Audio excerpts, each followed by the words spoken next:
Yo, what's going on, guys? Chris Bonner here, Overtime Athletes. Going to address something that you normally won't see me speaking too much about, but I try to be well-rounded for you guys, and I try to offer you anything that I've come across. You guys know that I hired a more bodybuilding style coach, and this question that you guys have come up with a couple times of, growing your biceps and triceps. So I figured I'd take my stab at it, and if it offers a little bit of value to one of you, then it was a success. So just to kind of go over my mindset and what I learned from him is, one thing that I learned from him was taking a balanced approach every time you train your arms if you're going to. I always say that I like that real lean, long, athletic look.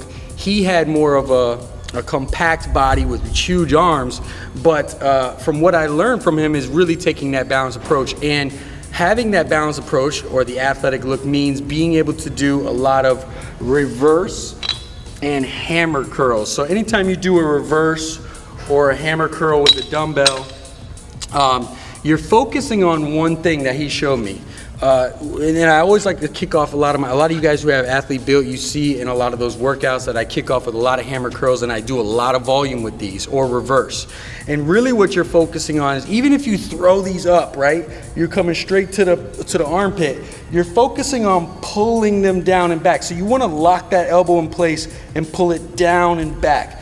Every time you do a curl, and this is very important for you guys to know when you do your biceps, I don't care if it's inside, outside, concentration, whatever it is, you want to focus eccentrically on pulling that bicep down, pulling that arm down as hard as you can, because you're trying to cause maximal damage to the tissue there, pulling that apart. Next, as you guys know, I love tricep. So basically anything I do when I do arms is going to be a tricep. It's going to be some kind of a hammer. There's going to be some kind of a, regular grip or close grip. If you're doing an easy bar, you go close grip, and then you could go wide. One thing he taught me is you don't really need to go too wide. His stance was taking it about right here.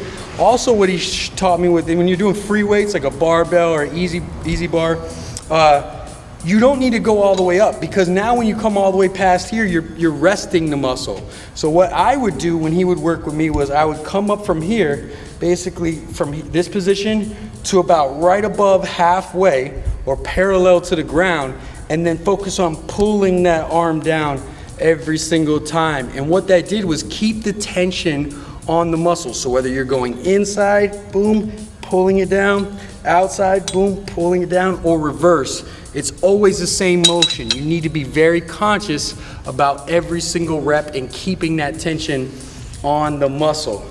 The last one that he really loved, and I'll demonstrate for you guys, is if you're doing some kind of single arm dumbbell or like a concentration. And this was more for what he explained, the peak, right? Like trying to get your bicep to peak. And what he had me do was throwing out the elbow, taking the wrist out of it. So by going a little bit lighter weight, obviously, like I said, this is going to be at the end of a tricep, meaning you did 2 or 3 movements before to pre-fatigue it. Now that you're a little bit tired, throwing in the concentration where you take the wrist out of it. So as opposed to me holding the dumbbell like this, I'm taking the wrist out of it, I'm relaxing the wrist here, I'm focusing on driving up and squeezing that peak as hard as I possibly can, and again, pulling. The biggest thing that he taught me here with that single arm is being able to squeeze it at the top as hard as you possibly can, and then pull it down. So, like I said, I'm taking my stab at it for you guys, my approach to biceps with the Athlete Build program. I hope that helps. I'll see you guys next time. Hey guys, thanks so much for watching. If you're interested in becoming a better athlete, whether that be sprinting, jumping, strength, or overall looking like an athlete, go ahead and click the box here on my side, and make sure that you subscribe to my videos here so I can keep sending them to you. Holler.